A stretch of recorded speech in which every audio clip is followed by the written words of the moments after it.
Hello दोस्तों, आपका स्वागत है मेरे YouTube चैनल में। अगर आपको मेरा वीडियो अच्छा लगा हो तो लाइक और शेयर करें और हमारे चैनल को सब्सक्राइब जरूर करें। हेलो स्टूडेंट्स, एक बार फिर स्वागत है आपका हमारे YouTube चैनल में। आज हम लोग कक्षा 10 के बायोलॉजी में एक चैप्टर पढ़ेंगे जिसका नाम उत्सर्जन है। ठीक है, ये एक बहुत छोटा सा चैप्टर है, बहुत इंपॉर्टेंट चैप्टर है। मैं कोशिश करूँगा कि आज एक ही वीडियो में ये पूरा चैप्टर मैं समाप्त कर दूँ। ठीक है, तो मैंने यहाँ पे चैप्टर का नाम लिख रखा है। यदि आप एनसीईआरटी बुक फॉलो करते हैं तो ये आपको पहले चैप्टर में टॉपिक के रूप में मिलेगा। यदि आप कोई और बुक फॉलो करते हैं, भारतीय वाला स्टूडेंट फ्रेंड, तो ये आपको चौथे चैप्टर में उत्सर्जन के नाम से मिलेगा। ठीक है, तो सबसे पहले उत्सर्जन होता क्या है उसकी हम परिभाषा जान लेते हैं। परिभाषा मैंने यहाँ पे लिख रखा है, जैसा कि आप लोग देखेंगे लिखा हुआ है कि सजीवों के शरीर में उपापचयी क्रियाओं के फलस्वरूप। ठीक है, ये ध्यान दीजिएगा, मैं आपको बताऊंगा। ठीक है, सजीवों के शरीर में उपापचयी क्रियाओं के फलस्वरूप उत्पन्न अपशिष्ट पदार्थों की निष्कासन की क्रिया क्या कहलाती है? उत्सर्जन कहलाती है। ठीक है, हम लोग जानते हैं कि हमारा शरीर एक जो है मशीन की तरह कार्य करता है। हमारे शरीर में 24 घंटा क्रिया होती रहती है। तो हमारे शरीर के अंदर जो भी क्रिया होती है, इस क्रिया को हम लोग क्या कहते हैं? उपापचयी क्रिया। ठीक है, हमारे शरीर के अंदर जो भी क्रियाएं होती रहती है दिन प्रतिदिन 24 घंटा लगातार क्रिया होती है, हम लोग जानते हैं। उस क्रिया को हम लोग क्या कहते हैं? उपापचयी क्रिया। तो ये क्रिया में क्या होता है, कुछ अच्छे पदार्थ बनते हैं, कुछ बुरे पदार्थ बनते हैं। अच्छे बुरे कहने का मतलब कुछ पदार्थ जो हमारे लिए लाभदायक है, कुछ पदार्थ जो हमारे लिए हानिकारक है। ठीक है, तो जो लाभदायक है उसको हमारे शरीर की कोशिकाएं क्या करेंगे? रख लेगी। बाकी जो अपशिष्ट पदार्थ है, हानिकारक पदार्थ है, उसको हमारे शरीर से निकालना बहुत जरूरी है, क्योंकि यदि वो हमारे शरीर से नहीं निकलेगा तो वो हमारे शरीर के लिए क्या होगा? हानिकारक होगा। तो वही उत्पन्न जो भी अपशिष्ट पदार्थ होता है, अपशिष्ट पदार्थ समझ लीजिए कि जो भी हानिकारक पदार्थ हमारे शरीर बनता है क्रियाओं के फलस्वरूप, उसको शरीर से निकालने की क्रियाएं क्या कहलाती है? उत्सर्जन कहलाती है। ठीक है, अब आगे बात करते हैं उत्सर्जी पदार्थ। उत्सर्जी पदार्थ क्या? जो हानिकारक पदार्थ बनते हैं, समझ लीजिए उपापचयी क्रिया के फलस्वरूप जो हानिकारक पदार्थ बनते हैं वही क्या हमारा उत्सर्जी पदार्थ है। ठीक है, यानी अगर इसको हम लोग परिभाषा देना रहेगा तो हम लोग बोल सकते हैं कि सजीवों के शरीर में उपापचयी क्रियाओं के फलस्वरूप बनने वाला जो अपशिष्ट पदार्थ है वही क्या कहलाता है? उत्सर्जी पदार्थ कहलाता है। ठीक है, इसमें यदि हम लोग जंतुओं में बात करें तो जंतुओं में उत्सर्जी पदार्थ बनते हैं अमोनिया, यूरिया, यूरिकम, मल मूत्र जो भी हो, कार्बन डाइऑक्साइड और अतिरिक्त जल। ठीक है, जल ज्यादा जब हो जाता है तो वो भी हमारे लिए क्या है? उत्सर्जी पदार्थ है, क्योंकि उसका भी हमारे शरीर से निकालना बहुत जरूरी है। ठीक है, इसमें एक चीज आप नोट कीजिए, CO2 यानी कार्बन डाइऑक्साइड, यह जो है हमारे शरीर में सबसे अधिक मात्रा में बनने वाला उत्सर्जी पदार्थ है। सबसे अधिक मात्रा में, यदि अगर ऑब्जेक्टिव में क्वेश्चन आए कि मानव शरीर में बनने वाला सबसे अधिक मात्रा में उत्सर्जी पदार्थ क्या है, तो वो आप लोग जवाब क्या देंगे? Carbon dioxide. ठीक है, जिस तरह से मनुष्यों में या जंतुओं में उत्सर्जी पदार्थ का निर्माण, उसी तरह पौधों में कुछ होता है। मैंने यहाँ लिख दिया है गोंद। ठीक है, जो बबूल के पौधों में बनता है, ये आपको ऑब्जेक्टिव में पूछा जाता है गोंद किस प्रकार के पौधों में बनता है? बबूल। ठीक है, एक उत्सर्जी पदार्थ है रेजिन, जो चीड़ नामक पौधों में बनता है। ठीक है, लैटेक्स या जो है दूधिया तरल पदार्थ है, दूध जैसा होता है। ठीक है, यह जो बनता है बड़े बड़े वृक्ष जैसे पीपल, बरगद हो गए, लोगों इसमें बनता है। आप लोग कभी देखे होंगे बरगद का पेड़, यदि आप हल्का सा टहनी तोड़े तो उसमें दूध जैसा पदार्थ मिलता है, तो वही लैटेक्स होता है, दूधिया तरल पदार्थ। ठीक है, ये सभी क्या थे? उत्सर्जी पदार्थ। अब जब हमारे शरीर में क्रिया हुई, उत्सर्जी पदार्थ बना, तो जिस अंग के द्वारा उत्सर्जी पदार्थ का निष्कासन होगा उस अंग को हम लोग क्या कहेंगे? उत्सर्जी अंग कहेंगे। ठीक है, उत्सर्जी अंग यानी उत्सर्जी पदार्थों को निष्कासित करने वाले अंग क्या कहलाएंगे? उत्सर्जी अंग। ये जो होते हैं, मैंने यहाँ पे 4 प्रकार का माना है, 4 किताब में पढ़िएगा, आपको पढ़ने के लिए मिलेगा। 4 प्रकार से मान लेते हैं लोग। ठीक है, सबसे पहला हमारे शरीर के अंदर जो श्वसन अंग है उनसे होता है, क्योंकि हम लोग ने यहाँ पढ़ा कार्बन डाइऑक्साइड सबसे अधिक मात्रा में बनता है। तो कार्बन डाइऑक्साइड हमारे फेफड़ों में बनता है, तो फेफड़े क्या करेंगे? उसको निष्कासित करेंगे, तो फेफड़े हमारे क्या श्वसन के अंतर्गत आते हैं। ठीक है, तो इसमें हो जाएगा फेफड़ों, जो मानव में काम आता है। ठीक है, मछलियों के लिए गिल्स और श्वास नली, जो छोटे छोटे कीट मकोड़े होते हैं श्वास नली के द्वारा क्या करते हैं उत्सर्जित पदार्थों का निष्कासन करते हैं, इसमें हम लोग बोलते हैं ट्रेकिया। उसके अलावा त्वचा, ठीक है, त्वचा में एक चीज नोट कीजिए कि ऑब्जेक्टिव के हिसाब से यह जो है हमारे शरीर का सबसे बड़ा उत्सर्जन है। मानव शरीर का सबसे बड़ा उत्सर्जन क्या है, तो त्वचा है, ठीक है। जिसे हमारे शरीर में अतिरिक्त मात्रा में जब जल बनता है तो वो क्या होता है त्वचा के माध्यम से पसीने के रूप में क्या होता है बाहर आता है। तो ये क्या था उत्सर्जी अंग। इसके बाद है यकृत, ठीक है, जो लीवर, यह तो क्या करता है हमारे शरीर से अमोनिया को यूरिया में बदल करके ट्रांसफर करके उत्सर्जित पदार्थ को निकालने में काम आता है, ठीक है। और सबसे इंपॉर्टेंट जो है ब्रेक, सबसे महत्वपूर्ण, और इस चैप्टर में हम लोग इसी के बारे में आगे पढ़ेंगे। ब्रेक जिसको हम लोग कहते हैं किडनी, यह हमारे शरीर का सबसे बड़ा उत्सर्जी अंग है। कार्य की दृष्टिकोण से इसका कार्य महत्वपूर्ण है हमारे शरीर में, इसके बारे में हम लोग आगे पढ़ेंगे, ठीक है। अब देखिए ये इतने सारे मैंने जो बताए इसको आप लोग नोट कीजिए, ठीक है। तब तक मैं कुछ और बातें बताता हूँ। चलिए कुछ बातें हम लोग और जान लेते हैं, उसके बाद आप लोग नोट कर लीजिएगा, ठीक है। अभी हम लोगों ने पढ़ा कि कुछ उत्सर्जी पदार्थ होते हैं, मैं बता देता हूँ। जैसे अभी हम लोगों ने पढ़ा अमोनिया, ठीक है, अणुसूत्र की बात करें तो NH3 यहाँ पे लिख रखा है। तो वह जीव जो अमोनिया का उत्सर्जन करते हैं, ठीक है, अमोनिया का जो उत्सर्जन करते हैं वह जीव जो क्या है अमोनियोटेलिक कहलाता है। ये आपको ऑब्जेक्टिव में बहुत काम आएगा, ठीक है, कंपटीशन लेवल में पूछा जाता है क्वेश्चन। अमोनिया का उत्सर्जन करने वाले जीव क्या कहलाएंगे अमोनियोटेलिक, ठीक है। इसके अंतर्गत क्या आते हैं तो विभिन्न प्रकार के जलीय जीव आते हैं, जैसे मैंने दो नाम लिखा है, मेढक हो गए, मछली हो गए, ठीक है। तो ये सभी क्या होता है जलीय जीव होते थे, क्या करते हैं अमोनिया का उत्सर्जन करते हैं। उसी तरह यदि यूरिक अम्ल, ठीक है, यूरिक अम्ल की बात करें तो इसका अनुसूत्र जो होता है यहाँ पे C5H4N4O3। यूरिक अम्ल का जो उत्सर्जन करते हैं वैसे जीव क्या कहलाते हैं यूरिकोटेलिक, यूरिकोटेलिक कहलाते हैं।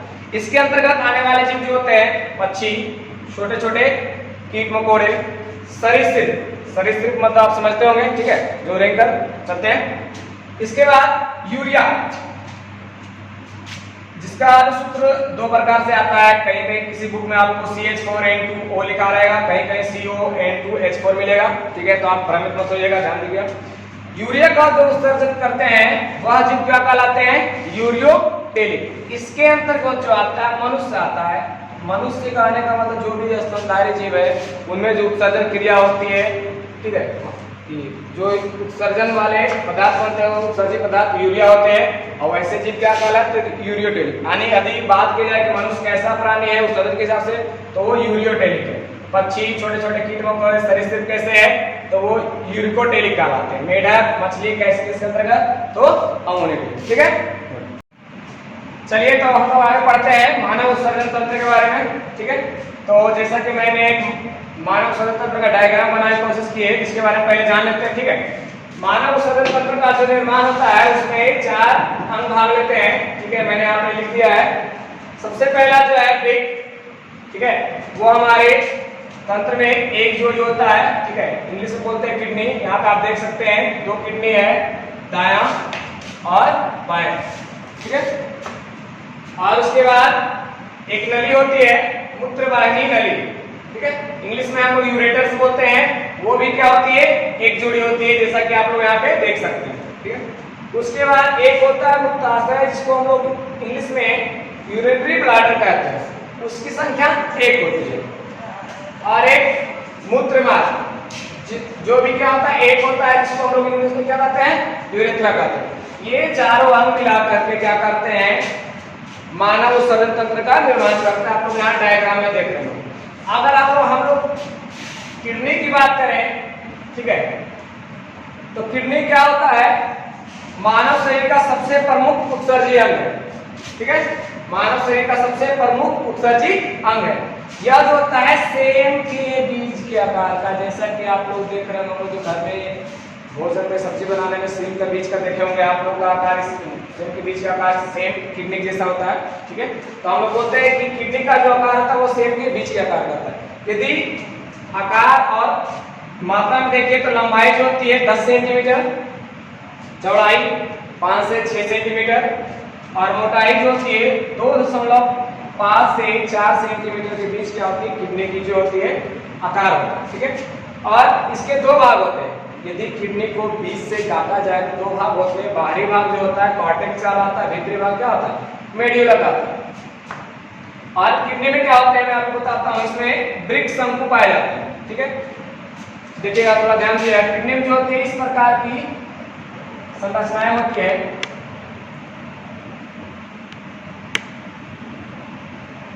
इस प्रकार की संरचनाएं पाई जाती है। ठीक है, ये आपको किताब में बढ़िया से देखने को मिलेगा। इसके अंदर इस प्रकार से रहता है, ये दोनों पाया जाता है। ठीक है, तो जो ये भाग जो है, ये भीतरी भाग आपका क्या कहलाएगा मेड्यूला कहलाएगा, और ये जो बाहरी भाग है वो क्या कहलाएगा कॉर्टेक्स कहलाएगा। इस प्रकार की जो पिरामिड जैसी रचना होती है इसे हम लोग क्या कहते हैं वृक्क शंकु। ये लगभग 15 से 16 संख्या होती है इसकी, प्रत्येक किडनी 15 से 16 होता है। इस प्रकार की रचना होती है। यदि आप लोग इसको नहीं बनाए कोई दिक्कत नहीं है।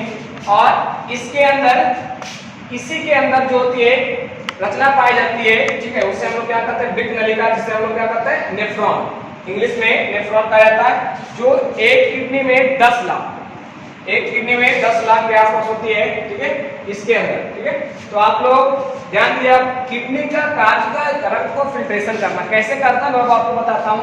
आप लोग यहाँ देख रहे हैं दो नली है, धमनी और सिरा। आप लोग परिवार में पढ़ा होगा धमनी और सिरा के बारे में। धमनी क्या है, तो ये अशुद्ध रक्त का परिवहन करती है, और सिरा क्या है,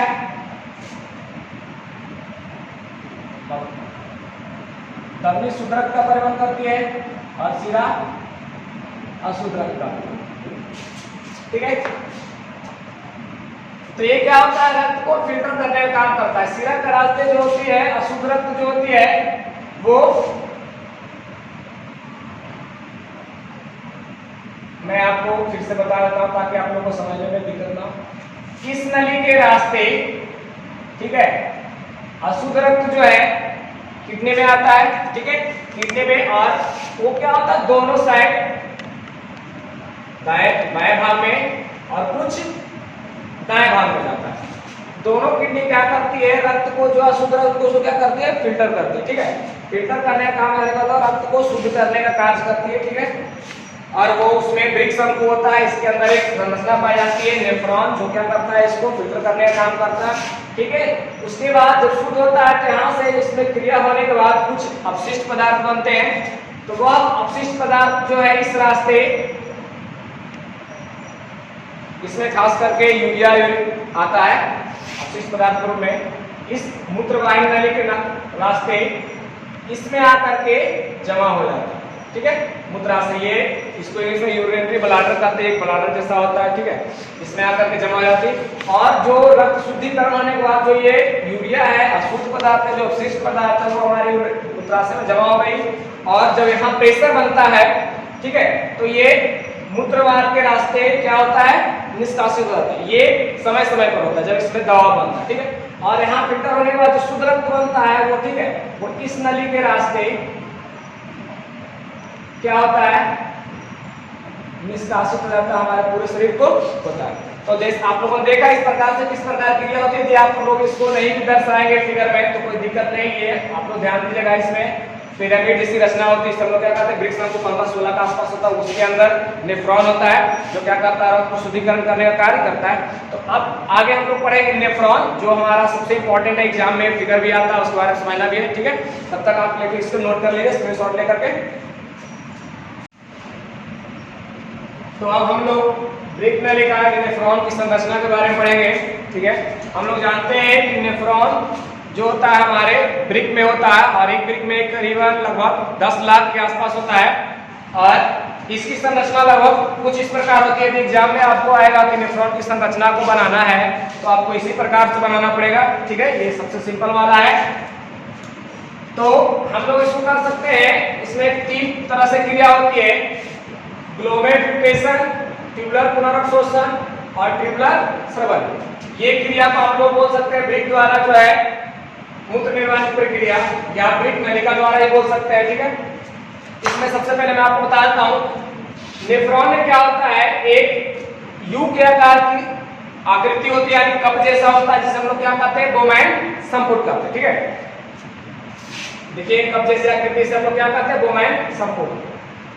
और इसके अंदर एक जाली होती है जिसे हम लोग बोलते हैं छन्ना, जिसका काम है फिल्टर करना। जिसे आप लोग यदि चाय आप लोग बनाते हैं, चाय को छानने के नीचे छन्नी होती है, वो बहुत पतले पतले छेद होते हैं। उसी प्रकार से इसमें जो रक्त को शुद्ध करने के लिए, छानने के लिए जो होता है यहाँ पे फिल्टर करने के लिए, उसे हम लोग बोलते हैं ग्लोमेरुलस। ठीक है, दो नली होती है, अविवाहित धमनिका और अपवाहित धमनिका।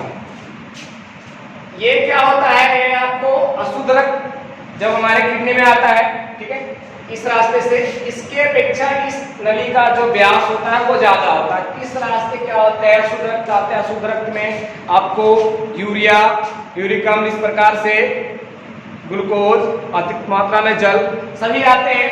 और ग्लोमेरुलस को क्या करता है, फिल्टर करता है। फिल्टर करने के क्रम में क्या होता है कि जब यहाँ पे फिल्टर होता है तो दबाव बनता है। तो दबाव बनने के वक्त क्या होता है, फिल्टर होने के बाद जो इस नली से निकलता है उस समय क्या होता है, दबाव बढ़ जाता है। तो कभी कभी क्या होते हैं, कुछ कण यहाँ रह जाते हैं। इस कण में आपको ग्लूकोज भी रहते हैं, जल भी रह जाते हैं, और मुख्य रूप से जो हमारे अपशिष्ट पदार्थ है यूरिया वो मिलते हैं। ठीक है, और शुद्ध होकर के रक्त जो है इस नली के रास्ते चली जाती है। तो यहाँ पर जो होता है वो आपको अपशिष्ट पदार्थ और कुछ जल जो होते हैं वो इस रास्ते से गमन करते हैं। ठीक है, अब देखिए यहाँ पे टेढ़ा सा रास्ता है, चूंकि ये बोमैन संपुट के नजदीक है इसलिए हम लोग बोलेंगे समस्त कुंडलित नलिका। कुंडलित किसे कहते हैं, जो घुमावदार होता है। ठीक है, इसमें कम है आपको, और इससे अगर शरीर की बात करें तो उसमें ज्यादा घुमा हुआ था, मैंने यहाँ कंपास बनाया। तो बोमैन संपुट के नजदीक होने के कारण इसे हम लोग क्या कहते हैं, समीपस्थ कुंडलित नलिका।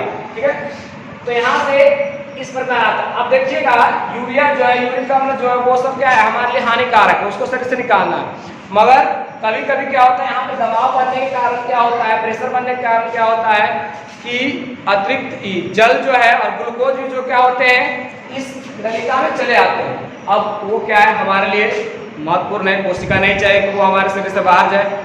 तो ये धमनिका जो क्या होती है, इसमें इस प्रकार से लिपटी हुई रहती है। ठीक है, ये आपको फिगर में नहीं दिखाएगा, मगर इस प्रकार से इसमें लिपटी हुई रहती है, इस प्रकार से। ठीक है, ये आपको बनाना नहीं है, मैं बता रहा हूँ, इस प्रकार से लिपटी हुई रहती है। और क्या करती है, जो भी उपयोगी जो चले आए हैं यहाँ पर प्रेशर के कारण क्या करती है, अवशोषित कर लेते। ठीक है, तो सबसे पहला कार्य क्या हुआ था कि यहाँ पर छानने का जो कार्य हुआ था, फिल्टर करने का काम हुआ था, किसके द्वारा, ग्लोमेरुलस के द्वारा। तो वो क्या हो गया, ग्लोमेरुलस फिल्ट्रेशन। अब उसके बाद यहाँ पे दबाव बनने के कारण जब यहाँ से रक्त शुद्ध होकर के निकलता है तो कुछ दबाव के कारण यहाँ पर जो कुछ उपयोगी पदार्थ भी होते हैं, कुछ हानिकारक पदार्थ भी होते हैं, इस नली के द्वारा आते हैं। जो उपयोगी पदार्थ होते हैं उसको क्या करता है, ये धमनिका इस पे लिपटी हुई रहती है सतह से, वो क्या करती है, इसका पुनः अवशोषण करती है। तो वो क्या हो गया, ट्यूबुलर पुनर्शोषण। ठीक है, और जो अपशिष्ट पदार्थ बच गए वो इस नली के रास्ते, ठीक है, यहाँ पे एक बड़ा सा यू का आकार होता है जिसे हम लोग क्या कहता है, हेनले का चाप। ये हेनले क्या है, वैज्ञानिक का नाम है। ठीक है, उसके आधार पर होता है। और इस प्रकार से अब यहाँ पे देखिए फिर टेढ़ा सा रहेगा, तो ये चूंकि बोमैन संपुट से दूर है इसलिए दूरस्थ कुंडलित नलिका कहेंगे। ठीक है, और इस रास्ते से ये क्या होती है, संग्राहक नली के रास्ते से सामान्य संग्राहक नली में जाती है। और इस प्रकार से जा रहा है तो क्या होगा, स्रवण होगा, और धीरे धीरे इस प्रकार से नली से निकलते हुए आती है। और मूत्रवाहिनी नली क्या होती है, चली जाती है, जो यूरिनरी ब्लैडर से जुड़ा होता है वहां पर जब दबाव बनता है तो वहां हमारे शरीर से निष्कासित हो जाती है। ठीक है, अब इस पूरे प्रक्रिया में मूत्र का निर्माण होता है। ठीक है, तो मूत्र की मैं बनावट थोड़ा सा बता देता हूँ, जिसे इंग्लिश में क्या कहते हैं, यूरिन कहते हैं। इसमें सामान्यतः जल, यूरिया तथा NaCl यानी सोडियम क्लोराइड की मात्रा पाई जाती है। आप इसको लवण भी कह सकते हैं। ठीक है, जो जल की जो मात्रा होती है वो लगभग 96%, यूरिया की मात्रा जो होती है 2%, और अन्य पदार्थ खास करके सोडियम क्लोराइड जो होते हैं वो क्या होते हैं, 2%। ठीक है, कभी कभी देखिए हमारा समुद्र होता है पीले रंग का, तो उसका कारण क्या है, तो वह यूरोक्रोम वर्णक। ठीक है, यूरोक्रोम वर्णक नामक एक वर्णक के कारण, वर्णक बताया जिसके कारण रंग बदलता है, तो यूरोक्रोम वर्णक के कारण इसका रंग क्या होता है, पीला। ठीक है, अब एक और हम कहेंगे, कभी कभी क्या होता है कि मनुष्य की किडनियां खराब हो जाती है। तो उस परिस्थिति में जब किडनी खराब हो जाएगी तो हमारे अंदर अपशिष्ट पदार्थ क्या हो जाएंगे, जमा हो जाएंगे, जो हमारे लिए क्या है, हानिकारक है। तो उस प्रक्रिया में क्या किया जाता है, किडनी का कार्य जो है एक मशीन के द्वारा किया जाता है, करवाया जाता है। उस मशीन को हम लोग बोलते हैं डायलिसिस मशीन। वो सेम ब्रिक क्या तरह होता है, इसलिए हम लोग क्या होते हैं, कृत्रिम ब्रिक, और उसके द्वारा कार्य कराया जाता है, ठीक है। और उस मशीन के द्वारा जब कार्य कराया जाता है, रक्त को शुद्ध किया जाता है, तो वह प्रक्रिया क्या कहलाती है, हेमोडायलिसिस। इस चीज को आप लोग ध्यान रखिएगा, नोट कीजिएगा। और आप लोग बुक देखिए, बुक में आप पढ़िए। अभी लॉकडाउन की स्थिति बनी हुई है, घर पे बैठे हुए हैं, बुक पढ़िए, छोटी छोटी आपको बातें याद आएगी, ठीक है। ठीक है, तो अब मिलेंगे हम लोग अगले वीडियो में। तब तक के लिए धन्यवाद। आप लोग इसको नोट कर लीजिए और तैयारी कीजिए।